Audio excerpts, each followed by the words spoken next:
Welcome sa paggawa ng aming presentation ng Windows 7. Yan. Una, maglalagay ko ng installation CD ng Windows 7. Siyempre. Now, start up your computer or i-restart nyo kapag ginagamit nyo na. Ayan. By the way, gumagamit kami ng virtual machine kasi pangit kapag video gamit, medyo blurred sa pumapangit yung resolution ng screen at nakakasira pa ng camera. So, yan. Para medyo high definition. After that,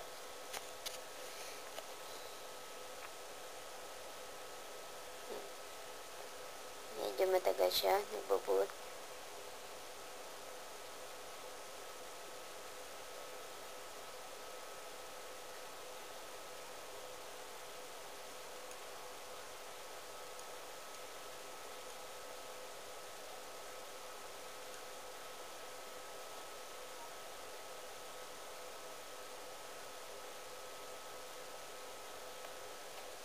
Yan. Welcome to language installation. English, Spanish, French, at Portuguese. Makikita nyo yan. Yan. Pili lang tayo. Yan. Kinag namin yung English. Tapos, make sure dapat English din yan. Lahat para maintindihan.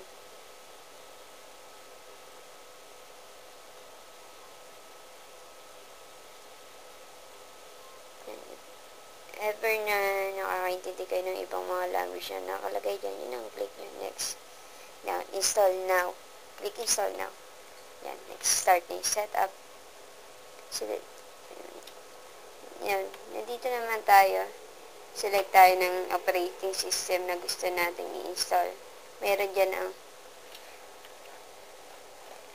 yan. Madami sila. 3 sila. Yan ang Windows 7 Home Premium, Windows 7 Professional, and Windows 7 Ultimate. Yan. We choose Windows 7 Ultimate. Tapos yan, click next again.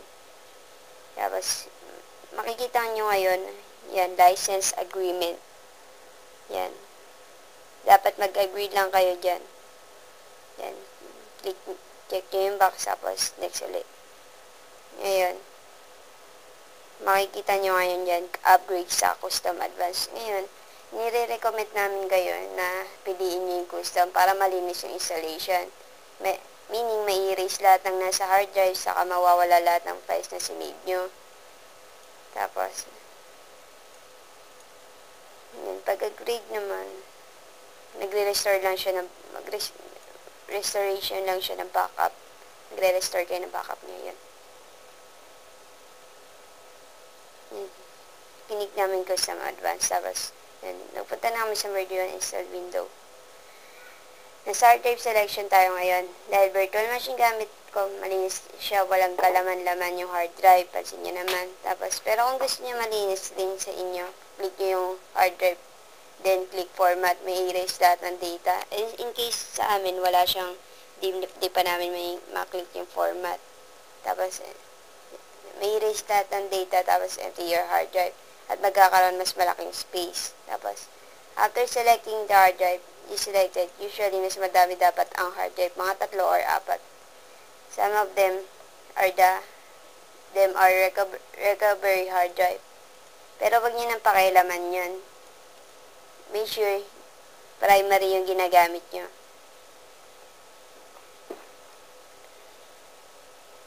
Yan. Kikita nyo yung space yan. Tapos new, gawa tayo ng bago. Partition. Yan, okay. Click OK. Usually, Windows will make another partition for hard drives. Just to see the features of Windows 7 already, installation being processed. Now, may 2 na tayong partition. The first one is for system features.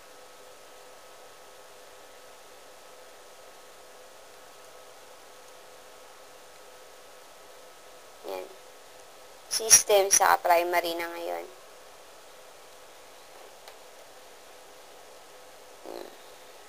pansin nyo, mas malaki yung primary kaysa sa system. Gigabyte siya.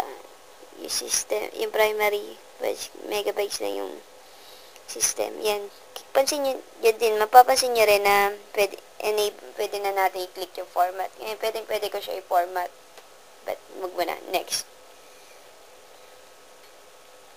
Yan. Ngayon na, now, nasa ano na tayo? Nasa Windows Installation System. Yan.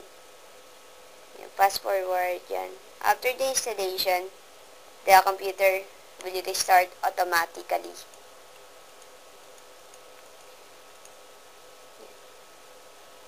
Start natin yung machine natin. Pagkatapos nyan.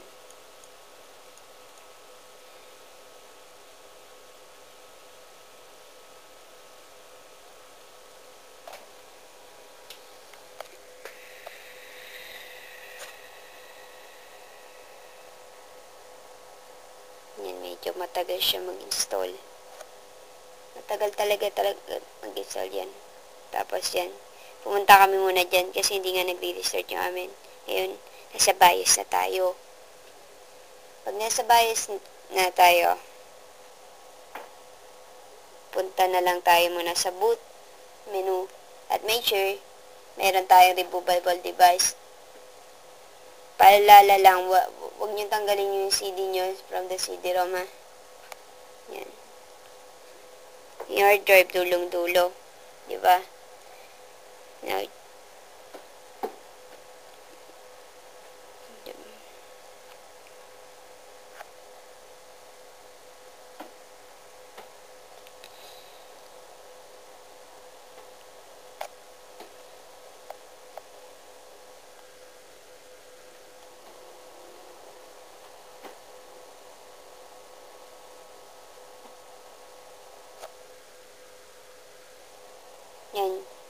Change the hard drive and make it first dahil virtual machine to. Gumamit ako ng plus at minus sign.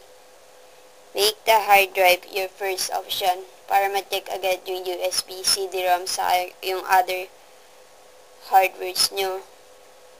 Remember, wag niyong tatanggalin yung CD nyo. Kasi kung pag tinanggal nyo yan, uulit kayo ulit sa umpisa, mababaliwala lahat ang pinaghirapan nyo. Yan. Tapos, ayan, napapasin nyo naman, plus at minus sign, diba? Ayan. Ngayon, una na yung hard drive natin, diba? Siya na yung pinaka-priority natin.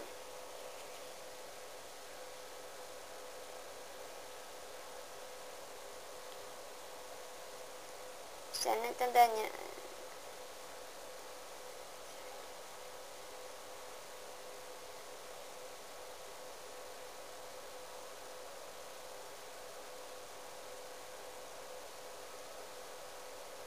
Yan. Save natin ngayon. Click yes. Tandaan niya, ikakaiba tong ginagamit namin.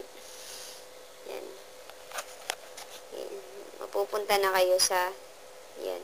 Pilapan niyo lang yung mga requirement na hinihingi. Yan. Yan. Gumamit kami Maju 2009. Moja.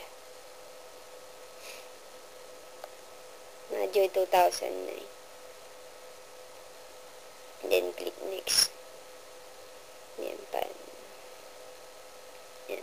Password naman. Next nyo na lang kung ayaw nyo lagyan ng password. Hindi naman gano'n necessary yan. Next. Yan. Ngayon, humingi siya ng product key. If wala kayong product key, punta na lang kayo sa YouTube. Madami naman nagbibigay doon. Nood na lang kayo video kung paano kumuha ng free product key. Tapos, ayan. Click next. Ayan. Yan. Video sila kami sa ating. Next nyo na. Take time lang naman yan. Select your computer application. Yan. Ang network, para medyo limited lang yung capacity niya. Kasi most YouTube, yun lang pwede nyo go. So, we use public network yan. Yan. Malapit na tayo matapos.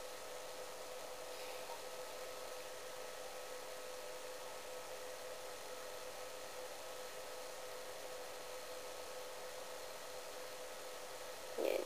Start menu na tayo. Malapit na. Bumubukas na yung Windows 7 natin, meaning successful yung installation natin.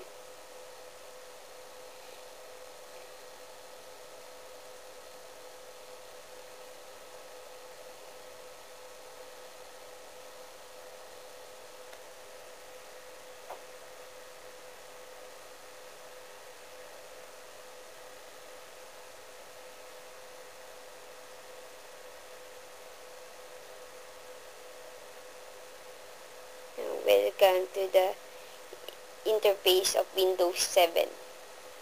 Yan yung una nyo makikita pag bago pa lang yung Windows 7, yung walang kalaman naman. Yan.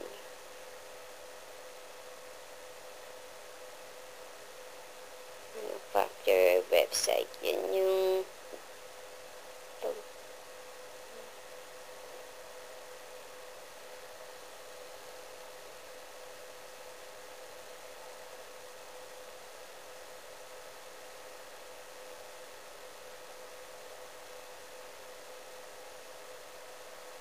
yan.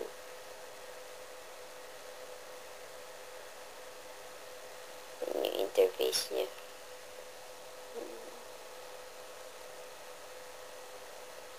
Start menu yan. Punta tayo sa my computer. And click properties.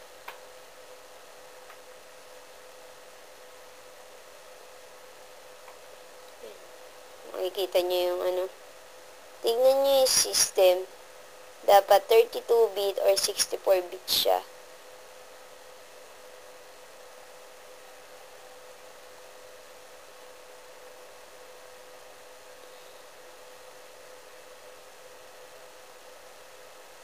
To get error running, punta tayo sa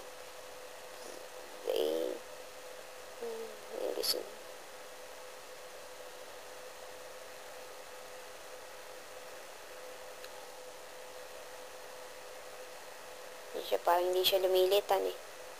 Hindi nagmi-minimize. Parehas pa rin ang size. Yan. Kung gusto nyo makawa yung rating, punta tayo sa and go rating and click the link. Yun yung sa to get error running. Yan. Click nyo lang yung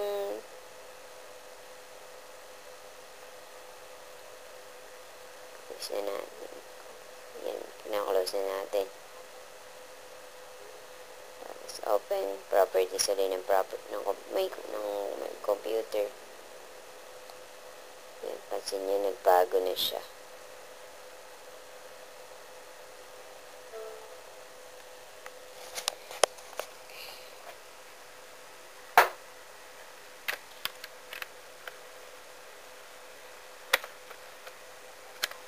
Yan. Sana na intindihan nyo mabuti yung process na yung pagtuturo namin ng installation. Yan. Salamat sa panonood.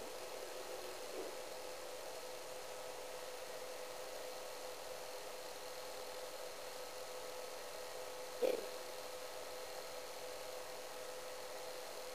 Paalam na.